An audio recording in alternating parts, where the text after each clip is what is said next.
Assalamualaikum warahmatullahi wabarakatuh. Selamat datang di channel Santri Aswaja yang berisi tentang ceramah dan ilmu pengetahuan Aswaja.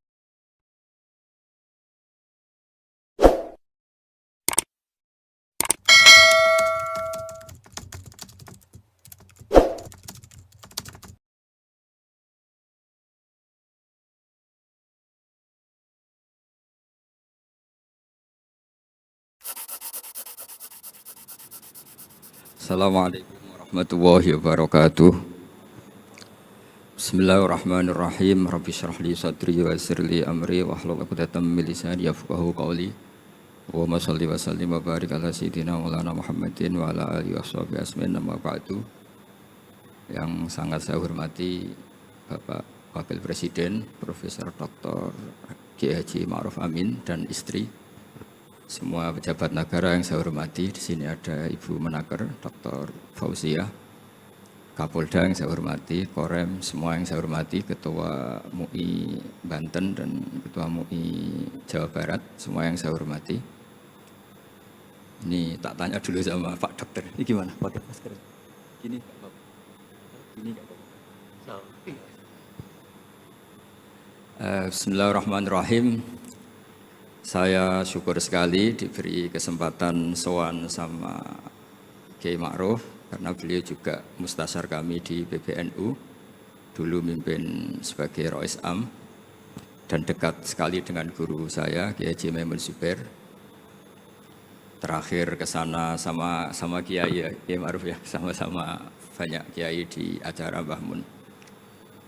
Saya akan matur tidak banyak, tapi saya pastikan semua itu berdasar naskah yang ditulis Syekh Nawawi. Saya cerita yang serius itu 3, yang rileks 3. Di dulu itu lama itu ya rileks. Di antara tulisan Syekh Nawawi, saya ini termasuk pengagum Kiai Nawawi karena Kiai Maimun, putra Kiai Zubair itu saking senangnya Kiai Nawawi itu naskahnya itu banyak tentang Syekh Nawawi. Dan saya termasuk zuriyah kudus, saya masih keluarga dengan Raden Asnawi, masih keluarga karena sama-sama zuriyah dari Mbak Asnawi Sepuh. Itu yang akhirnya menikah Nyai Hamdana, yang dulu pernah dinikah Syekh Nawawi. Terus Nyai Hamdana itu dulu dengan Syekh Nawawi punya putri namanya Zuhroh. Setelah dengan Raden Asnawi punya anak dinamai Zuhri. Punya zuriyah, ada yang namanya Kiai Minan, Kiai Niam, terus punya anak-anak, diantaranya Kiai Hafid yang jadi menantu keluarga Sarang. Saya kalau boleh cerita, saya ini khatam Tafsir Munir itu 3 kali. Dulu ngaji di Sarang 2 kali, terus belajar sendiri, terus mentakriri. Takriri itu beri catatan-catatan yang untuk meneguhkan satu rilis ya, atau satu tag atau satu ibarat yang diinginkan Syekh Nawawi. Saya beri beberapa contoh dan ini dipraktekkan di Indonesia. Orang Indonesia itu mesti hafal Fatihah dan semuanya merasa pintar. Itu ya barokahnya Syekh Nawawi, karena kata Syekh Nawawi itu semua Quran dikumpulkan di Fatihah. Fatihah itu dikumpulkan di Bismillah. Nah, Bismillah itu dikumpulkan di Ba. Baknya saja masih dikorting di titiknya saja. Jadi kalau orang bisa titik itu sudah menguasai satu Quran. Karena pikirannya Syekh Nawawi itu semua Quran itu menerangkan tauhid, dan tauhid itu dimulai dari ba. Ba itu bi kana makana wa bi yakunu mayakun. Jadi karena saya, kata Allah, yang ada menjadi ada, yang enggak ada juga menjadi akan ada kalau Allah menghendaki wujud. Sehingga dulu Syekh Nawawi itu sudah sukses membuat pikiran kita itu rileks. Kalau nggak bisa Quran semuanya ya Fatihah. Kalau Fatihah nggak bisa ya baca Bismillah. Setidaknya orang Islam itu nggak boleh tercerabut dari Quran. Sehingga saya kalau baca teks-teksnya Syekh Nawawi itu punya pengaruh besar di cara pandang kiai-kiai Indonesia. Di antara yang paling monumental, dan setelah ini saya akan tidak menambahi juga tidak mengurangi, adalah Syekh Nawawi cara menganalisis surat Ar-Rum. Di Indonesia itu menerima faham beragama, tapi tidak menerima faham ateisme. Itu dulu zaman Rasulullah SAW sugeng, itu ada kekuatan besar yaitu Romawi dan Persia. Singkat cerita, Persia ini tanpa nabi, tanpa kitab suci, yang Romawi ini punya nabi dan punya kitab suci. Meskipun versi mereka. Ketika orang Persia mengalahkan Romawi, itu nabi terus dicibir, diolok-olok sama orang kafir Mekah. Muhammad, kawan kamu yang punya kekuatan langit, maksudnya punya kitab suci, ternyata kalah. Paling kamu juga kalah dengan kita yang tanpa pegangan langit. Nabi itu susahnya minta ampun. Karena Nabi tidak bisa membayangkan kalau kehidupan manusia itu tidak dipandu agama, tidak dipandu kitab suci. Meskipun zaman itu ya Romawi itu tidak Islam. Kemudian kata Nabi diberitahu Allah Ta'ala, antara 3 sampai 9 tahun pasti Romawi akan mengalahkan Persia. Dan itu enggak dianggap kemenangan Romawi mengalahkan Persia, tapi menangnya ahli kitab, orang yang berpegangan kitab suci mengalahkan orang yang tidak berpegangan kitab suci. Dan saat itu Allah ngendikan wa yauma idzi yafrahul mu'minun, di hari kemenangan Romawi mengalahkan Persia atau kemenangan ahli kitab terhadap non ahli kitab, itu orang mukmin itu senang sekali. Sangat senang. Ini saya baca di tagnya Syekh Nawawi supaya di sini Anda tidak mendengarkan pendapat saya, memang benar-benar mendengarkan apa yang dikatakan Syekh Nawawi. Saya baca tidak ya niru-niru Kiai Ma'ruf. Tadi beliau masih ngendikan secara fasih, ngendikan usul fikih, kaidah fikih, karena ilmu beliau dengan kita ini bersanad yang sama. Dulu Mbah Mun ngaji Mbah Karim yang ngaji Mbah Hasyim. Jadi Mbah Hasyim ngaji Syekhona Khalil. Kalau saya lewat sanad kudus ya diantaranya saya lewat Syekh Nawawi Al-Bantani. Nanti saya baca beberapa sanad Syekh Nawawi. Kata Syekh Nawawi Al-Bantani, beliau ngendikan wa yauma idzi yafrahul mu'minuna bi nasrillah wa yauma idz yahlibur rumu ala farisa yafrahul mu'minuna bi taghlibillah man lahu kitabun ala man la kitabalah wa yafrahuna bi walabatihim al musyrikin bi badrin. Jadi bangsa Indonesia itu terbiasa berkawan sama orang yang beragama, tapi tidak biasa berkawan dengan orang-orang yang tidak beragama. Itu karena Imam Nawawi mengatakan, Syekh Nawawi, wa naktubu maqaddamu atharuhum, pikiran besar Syekh Nawawi adalah ketika orang Romawi mengalahkan Persia, itu cara berpikir Imam Nawawi itu mengalahkannya orang yang berkitab, mengalahkan yang tidak berkitab. Jadi ini bukan pendapat saya, juga bukan pendapat siapapun, tapi murni saya baca teks yang dari Syekh Nawawi. Sehingga kita secara psikologi, kita ini kan misalnya saya aja lah contohnya. Misalnya saya miskin, ada petinju, orang miskin kulit hitam terus sama orang kaya. Kalau yang menang yang miskin tuh ikut seneng, padahal ya tidak ikut menang. Karena kayak terwakili. Dulu kata Syekh Nawawi itu juga pikirannya begitu. Ini saya baca ini kata Syekh Nawawi. Misalnya seperti itu zaman itu. Wa sababu nuzuli hadil ayat annahu kana baina Faris war Rum qitalun. Wa kana al musyrikun yawadduna antaghliba farisu ar-Ruma. Li anna Faris ka'adun majusiyan ummiyin wal muslimuna yawadduna ghalabatar Rum ala Faris liqaunihim ahlal kitab.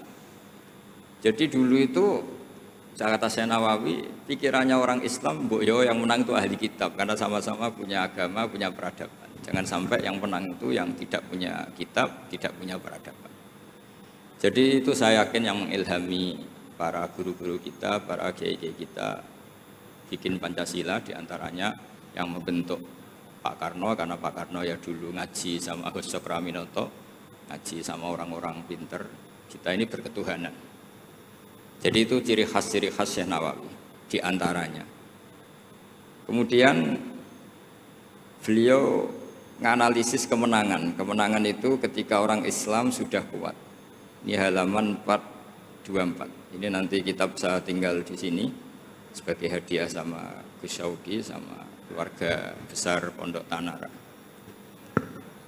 Nabi itu orang yang nggak suka duniawi, tapi kenapa sih Nabi harus menang? Nabi Sulaiman akhirnya menang, Nabi Dawud akhirnya menang, Nabi Ibrahim ya akhirnya menang, Nabi Musa akhirnya juga menang, dan Rasulullah SAW juga akhirnya mengalami kemenangan. Itu cara nganalisis Syekh Nawawi Al-Bantani. Kata beliau, iqamati alamatir riyasah, supaya kepemimpinan Islam itu kelihatan. Fala yabqa mayyaqdiru alal ikrah alal kufri. Jadi kalau kita menang, baik secara politik maupun ekonomi atau kultur, setidaknya tidak ada lagi kekuatan manapun yang memaksa kita untuk menjadi kafir atau menjadi salah. Kita tahu misalnya di beberapa negara di Eropa, barokahnya orang Islam kaya, ya pemain bola dulu tuh kalau puasa susahnya bukan main. Gara-gara klubnya dibeli umat Islam itu, malah cari tukang adzan di stadion itu, karena yang punya sudah orang Islam. Itu contoh kekuatan ekonomi. Dulu kita mungkin mengalami pengajian itu kayak apa susahnya. Sekarang ketika banyak orang-orang yang dari dunia kiai cakep, ya sekarang ya nyaman. Jadi di antara alamatnya tamkinu hadaddin adalah wala yumakkinanna lahum dinahumul ladzi tadallahum wa la yubaddilannahum min ba'di khaufihim amna. Ciri utamanya adalah tamkin fil ard. Merasa beragama itu nyaman, tidak ada yang enggak. Itu zaman itu Syekh Nawawi sudah menganalisis kenapa sih Nabi harus menang. Kata beliau supaya la yabqa mayyaqdiru alal ikrah alal kufri. Ini tafsir di ayat wa yahdiyaka siratan mustaqima ketika Syekh Nawawi menerangkan kenapa Nabi harus menang di halaman 424 surat Al-Fatah. Jadi itu sisi-sisi betapa Syekh Nawawi itu luar biasa. Terus menyangkut kiblat. Dulu ramai sekali di Indonesia kalau kiblat harus presisi betul, harus ditertibkan betul. Tapi ternyata masjidnya para wali dan para orang-orang soleh itu ya kayaknya asal madep ngulon itu ada yang komentar itu kenanya Afrika atau Mesir entahlah. Tapi Imam Syekh Nawawi zaman itu ngendikan setelah beliau cerita presisi, beliau ahli falak. Saya tahu banyak keahlian beliau falak karena saya punya kitab gurunya Syekh Nawawi. Namanya Syarus Salikin, itu karangan guru beliau, Syekh Abdus Somad. Itu kata beliau selain menukil pentingnya presisi kiblat, tapi beliau tetap menukil itu ngutip Waruwiya an Ibni Abbasin annahu qol al-baitu qiblatun li ahlil masjid wal masjid qiblatun li ahlil haram wal haram qiblatun li ahlil masyriq wal maghrib. Wa hadza qaulu Malik. Jadi karena orang Jawa itu rata-rata kiai itu mesti baca tafsir Munir sehingga ya dianggap enteng saja. Ya sudah lah pokoknya kira-kira madhep ngulon itu. Karena kalau masjid dipresisikan detail, nanti pertanyaannya juga yang sudah mati-mati harus dipresisikan karena wajib madhep kiblat itu tidak hanya sholat tapi juga orang yang sudah meninggal itu bisa ribet itu. Ya kalau yang mbahnya wali jenazahnya masih utuh, kalau yang enggak wali kan sekliwat itu karena sudah enggak ada bentuknya. Makanya dulu ada guyonannya kiai mau dipindah itu utuhnya enggak boleh. Jangan, kalau mbah saya wali saya keren, jasadnya utuh. Kalau mbah saya enggak wali. Jadi ya, tapi apapun itu saya cerita betapa efek dari pikiran besar Syekh Nawawi itu mempengaruhi kita sehingga dulu masjid-masjid, musola-musola itu ya tetap hati-hati lah, tapi ya tetap saja agak longgarnya lah, ada longgarnya karena beliau tetap mengutip wal haram qiblatun lil ahlil masyriq wal maghrib. Jadi tidak hanya Mekah dengan makna Ka'bah atau dengan makna Masjid Haram, tapi semua tanah haram dan itu bisa 25 atau 20 kilo persegi. Kemudian ini biar benar-benar halnya Syekh Nawawi, jadi saya tidak cerita pikiran saya tapi murni cerita Syekh Nawawi, murni cerita Syekh Nawawi. Saya punya naskah banyak karena memang saya nekuni betul. Saya khatam, kalau nggak salah 3 kali saya khatam tafsir Munir. Ketika beliau menafsirkan fa inna hizballahi humul ghalibun. Ini favorit saya di Syekh Nawawi. Pasukan Allah itu pasti menang, ya. Pasukan Allah itu pasti menang. Tapi beliau dengan unik menjelaskan, ya ini supaya benar-benar Syekh Nawawi ya, saya tidak menambahkan, tidak mengurangi. Di halaman 278. Jadi ngaji pakai kitab itu untungnya 2. 1 mengutip, 2 terus gak usah mikir gitu. Jadi pada saya mikir nanti salah di depan Pak Wapres, di depan orang-orang pinter malah saya ketok goblok gitu. Tadi kalau nukil kan aman. Paling salah baca. Kayaknya enggak lah, saya pernah ngaji 3 kali. Kayaknya enggak, tapi kalau misalnya salah ya apa-apa. Bismillahirrahmanirrahim. Fa inna hizballahi humul ghalibun. Kata Syekh Nawawi, wa may yattakhidum saat terus hum al-ghalibuna ala a'daihim bil hujjah fa innaha mustamirratun abadan amma bisolah wa daulah faqad yuhlabun. Ini termasuk yang unik dari Sanawi. Kata beliau, Islam itu akan selalu menang secara argumentatif. Bu ada sekolah perbandingan agama, bu ada kajian agama. Asal yang dikaji Islam loh ya, bukan orangnya. Kalau orangnya ya macam-macam. Itu pasti argumentasinya itu meyakinkan karena hujjah. Hujjah bahwa Allah itu satu, bahwa kita harus berakhlak, kita harus meninggalkan narkoba, harus meninggalkan perzinahan.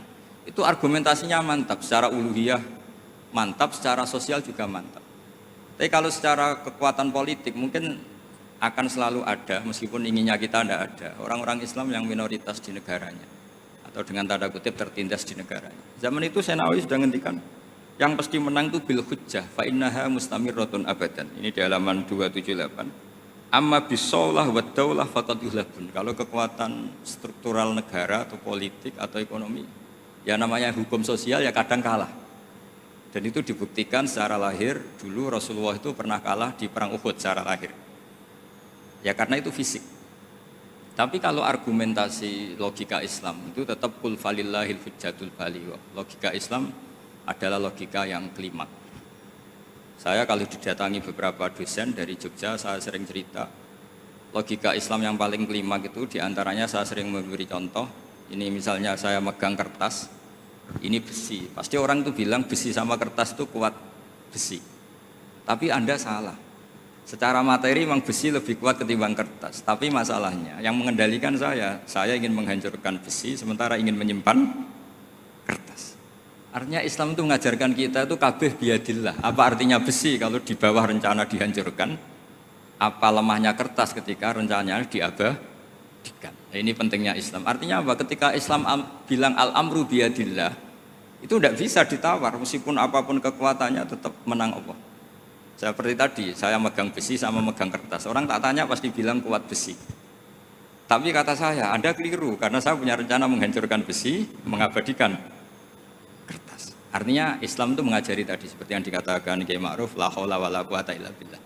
Apapun ilmu kita harus digarisbawahi secara materi kuat besi, secara materi kertas lebih rentan. Tapi harus ditambahin, tapi hakikatnya terserah yang mengendalikan. Nah di sini Islam mensifati Allah biyadihi malakutu kulli syai'. Ya terserah Allah. Jadi teori la haula wala quwata illa billah itu tidak perlu diperbandingkan atau diperbenturkan dengan teori usaha. Kalau ada penyakit ya kita usaha. Ada di kitab Ihya, di kitab Dawa itu diterangkan Nabi Musa itu pernah sakit karena beliau merasa dekat sama Allah itu gak berobat, tambah sakit, tambah dikasih nasihat para dokter tetap gak mau berobat. Akhirnya Allah sendiri yang ngasih tahu, udah kamu berobat saja, bukankah terserah jenengan Gusti? Terus kata Allah, apa kamu mau bilang saya bikin sesuatu itu udah ada gunanya? Masa Allah bikin jahe ditanya, apa betul Gusti ini menghalalkan badan? Saya tidak tahu, saya bikin juga gak jelas, kan gak mungkin seperti itu. Tetap kata Allah, fa'aina adau hikmati. Lalu hikmah saya bikin sesuatu dengan fungsi tertentu, lalu gunanya apa kalau semuanya tidak ada gunanya? Semenjak itu Nabi Musa percaya atau mau ikhtiar dengan obat. Tapi obat saja tidak cukup, tetap al-amru biyadillah. Saya sering kalau ngaji bilang kita takut COVID, ternyata nyuwun sewu mati kita kecelakaan. Kita takut penyakit tertentu membunuh, ternyata mati kita kesetrum listrik. Tetap kita butuh tawakal. Meskipun bersamaan dengan itu tetap ada usaha melawan COVID, ingin menghilangkan penyakit-penyakit itu. Tapi tetap al-amru biyadillah, sehingga ada keserasian syariat dan keserasian hakikat. Tapi saya pastikan Syekh Nawawi ini memang luar biasa. Jadi beliau menghentikan banyak hal yang menurut saya itu luar biasa. Jadi saya mengkaji tafsir Munir itu, di antara khas-khas beliau adalah beliau bisa cerita tentang ya tadi, tentang kekuatan-kekuatan Allah Ta'ala dengan cara yang rileks. Kemudian kenapa kiai-kiai Indonesia itu ngadepi orang fasik itu tenang, tidak langsung antipati seakan-akan fasik selamanya. Yang soleh juga tidak jumawa seakan-akan soleh sampai mati. Karena kata Syekh Nawawi itu ketika menafsirkan wa yu'adzibal munafiqina insya'a aw yatub. Namanya hukum sosial sudah saja yang sekarang fasik suatu saat soleh, yang sedang soleh suatu saat fasik. Karena Allah itu bisa saja merubah. Orang munafik yang kayak apa biadabnya, kayak apa salahnya itu Allah ketika cerita tentang dirinya wa yu'adzibal munafiqina insya'a. Allah ya bisa aja menyiksa orang munafik insya'a. Tapi tetap ada kemungkinan auyatuba atau Allah memberi tobat. Nah barokahnya itu kadang-kadang kita sebagai GNU itu dikritik nggak jelas. Ya kita memang nggak mungkin jelas, memang potensinya ya yang sedang soleh ya bisa salah, yang sedang fasik ya bisa benar kan? Karena al-amru biyadillah. Itu ciri khasnya Nawawi. Jadi beliau dan itu membentuk kita semua di halaman 251 juz 2 beliau ngendikan haitsu razaqahum al-iman. Sehingga ya mereka bisa saja suatu saat dikasih iman. Jadi itu contoh-contoh. Kemudian di halaman 288 ketika nah ini biar benar-benar kholnya Syekh Nawawi memang saya persiapkan khusus karena saya memang nggak perlu nyari karena saya punya takriran lengkap tentang tafsir Munir. Jadi saya hanya butuh ngutip, butuh memindah saja. Karena naskah itu sudah ada di rumah, terus ini tak pindah di sini dan rencana kitab ini tak tinggal di sini memang untuk hadiah kepada Gus Syauqi. Ketika Syekh Nawawi cerita tentang wala tajidanna aqrabahum mawaddatan lil ladzina amanu ladzina qalu inna nasara. Jadi suatu saat di komunitas yang kamu adepin itu kamu akan menemukan orang yang alyan itu lebih rileks, lebih ya cara bahasa sekarang mungkin lebih simpati. Jadi orang Indonesia itu lebih simpati pada agama tertentu daripada yang lain. Misalnya kata Syekh Nawawi ngendikan waqad qala ba'duhum madzhabul yahud annahu yajibu alim isalu syarri ila man khalafahum fiddin. Terus ketika beliau cerita yang satunya wa aman nasara falaysa madzhabuhum dzalik balil idza haramun fi dinihim. Fahada wajhut tafawut. Jadi akhirnya orang Indonesia itu terbiasa dengan seperti ini karena dulu Syekh Nawawi sudah bilang jadi betapa Rasulullah itu lebih ingin yang menang itu yang masih punya agama, jangan sampai yang nggak punya agama itu menang. Bisa dibayangkan kan kita tahu misalnya di ilmu medis kalau cloning itu dibolehkan itu kayak apa manusia jadi uji coba. Jadi gara-gara kita masih beragama apapun hebatnya teknologi cloning itu tidak serta-merta diadopsi atau diterapkan. Jadi itu sumbangan-sumbangan Syekh Nawawi pada kita dan yang membentuk kita. Terus ini yang terakhir di kitab Nashihul Ibad. Jadi ini supaya benar-benar kholnya Syekh Nawawi di kitab saya halaman 112. Ini sekaligus penutup. Saya tidak akan matur banyak-banyak supaya nanti dikaji sendiri kitab-kitabnya Syekh Nawawi. Suatu saat orang yang tukang fitnah ya atau yang suka mungkin kalau sekarang suka gosip atau apalah atau yang suka bikin berita yang enggak benar. Itu Syekh Nawawi menambahkan ini kitab Nashihul Ibad itu karangannya Ibnu Hajar Al-Asqalani. Ibnu Hajar Al-Asqalani itu gurunya Syekh Zakaria Al-Ansori. Jadi Syekh Zakaria Al-Ansori itu orang yang begitu alim alama sampai digelari Syekhul Islam. Itu beliau pinter itu karena bingung. Pernah ditanya, "Ya Syekh, kenapa Anda sepinter itu?" Syekh Zakaria Al-Ansori itu punya guru namanya Ibnu Hajar Al-Asqalani. Beliau punya murid namanya Ibnu Hajar Al-Haytami. Jadi kalau mau setoran itu ya sinau karena gurunya alim. Dulu kalau setoran sama guru itu muridnya yang baca, korok itu alas Syekh. Jadi dulu saya baca tafsir Munir itu nyemak sampai khatam, terus saya baca ya sampai khatam. Makanya saya ini alhamdulillah tahu banyak tentang tafsir Munir. Karena saya pernah ngaji istimak khatam, terus saya yang baca juga khatam, terus saya belajar juga khatam. Jadi semoga ini bentuk penghormatan saya pada Syekh Nawawi itu sudah puluhan tahun yang lalu dan alhamdulillah sekarang punya kesempatan bisa hormat kholnya Syekh Nawawi. Beliau ketika terus yang tanya ini dijawab sama Syekh Zakaria Al-Ansori, dukik tu bena hajaro ini. Saya ini diseleb 2 batu, digebek kalau orang Jawa bilang. Karena kalau mau ngaji ya takut, mau ngajar juga takut karena muridnya pinter. Kalau dia bacanya salah itu ketahuan. Jadi guru kalau ingin pinter cari murid yang pinter, pasti mutolaah dulu. Karena sampai kalau baca rofa nasabnya salah, pasti terus muridnya boyong. Goblok tenan guruku gitu. Karena dari punya murid pinter, makanya kalau ada mahasiswa pinter, mesti dosennya tambah pinter. Karena dia kalau bacanya banyak muridnya akan mikir.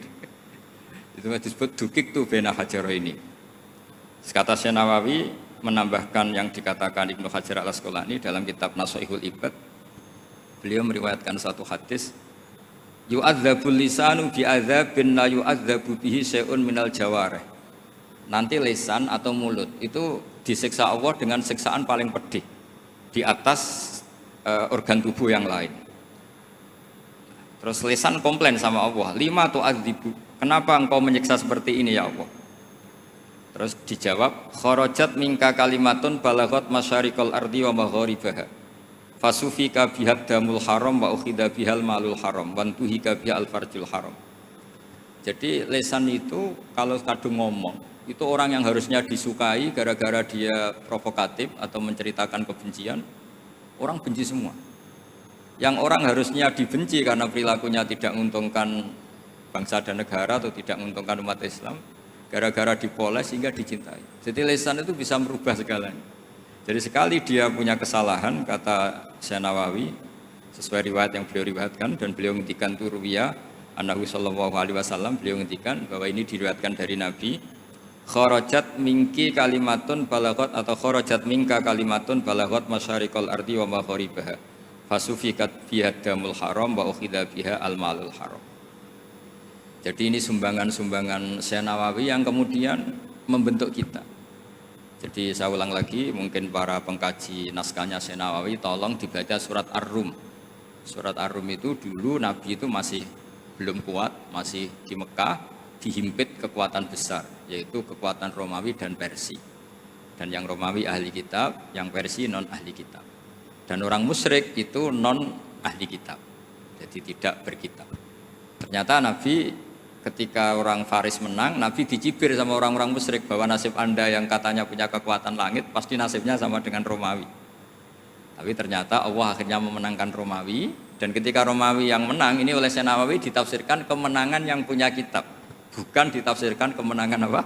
Romawi, tapi kemenangan yang berpegangan kitab itu lebih menyenangkan bagi umat Islam, karena bagaimanapun yang punya kitab ini jauh lebih berperadaban, lebih beretika. Saya kira demikian karena mungkin waktu ya, dan tadi seperti yang dikatakan Kiai Haji Ma'ruf, mohon maaf sebanyak-banyaknya karena nggak bisa hormat Syekh Nawawi secara besar-besaran sesuai hak beliau sebagai orang yang sangat-sangat terhormat karena ngangkat nama besar Indonesia di kancah internasional. Terakhir saya tutup kata Mbah Maimun itu, ketika Andalusia kalah, padahal dulu melahirkan pengarang-pengarang kitab besar kayak Imam Qurtubi, Ibnu Malik, itu kata Mbah Mun, digai genti Indonesia katanya. Kata Allah itu enggak ridho kalau orang Islam di belahan sana kalah kecuali ada penggantinya. Katanya penggantinya itu Indonesia, kata beliau. Buktinya kita tidak berbahasa ibu Arab, tapi banyak melahirkan pengarang-pengarang kitab dengan al-fasohah fi nihayatil ulya. Karangannya Syekh Nawawi, Syekh Mahfud At-Turmusi itu punya tingkat fasohah yang setingkat bahasa aslinya. Makanya ada Syekh Khotib Minangkabau itu namanya Muhammad. Dia orang Indonesia, orang Minangkabau. Tapi ketika dipek mantu orang Arab dicibir. Kamu kok punya menantu orang Ajam? Orang Ajam itu dianggap nggak bisa ngomong. Terus beliau secara spontan nggak dikasih tahu, disuruh khutbah. Ternyata beliau takallama bilisanin fasih wa bikalamin fasih wa bikalamin baligh. Akhirnya orang-orang Mekah itu kagum semua. Makanya terus dapat gelar Muhammad Khotib. Jadi dia Khotib itu gelar karena ini ajamiyun min ahli Jawa atau min ahli Indonesia yang bisa ngendikan bahasa Arab secara apa? Fasih. Jadi semenjak itu terus ada gerbong besar setelah Syekh Nawawi itu banyak lah, ada Mbah Soleh Darat, ada Syekhona Khalil, terus Top Kosania ada Syekh Mahfud, macam-macam, terus Top Kosalisa ada Mbah Hashim, ada Mbah Wahab, ada Raden Asnawi dan seterusnya dan seterusnya. Semoga kula jenengan termasuk orang-orang yang mencintai beliau, karena sanad saya tadi saya matur sama Kiai Haji Ma'ruf, memang sanad Qadiri itu dulu dari sini, dari kakeknya Mbah Ma'ruf, dari Mbah Karim. Saya juga tahu itu karena sering dikasih tahu para mursyid thariqah, dan itu tadi kita sempat baca di Bahjatul Wasail, memang beliau itu Al-Qadiri, jadi apa Asy-Syafi'i madhaban wal Qadiri apa thariqatan. Oke, mohon maaf. Assalamualaikum warahmatullahi wabarakatuh. Terima kasih buat yang sudah mampir dan mendengarkannya. Semoga kita semua diberikan keberkahan dan juga diselamatkan dari siksa api neraka. Wallahul muwafiq ila aqwamit thoriq. Wassalamualaikum warahmatullahi wabarakatuh.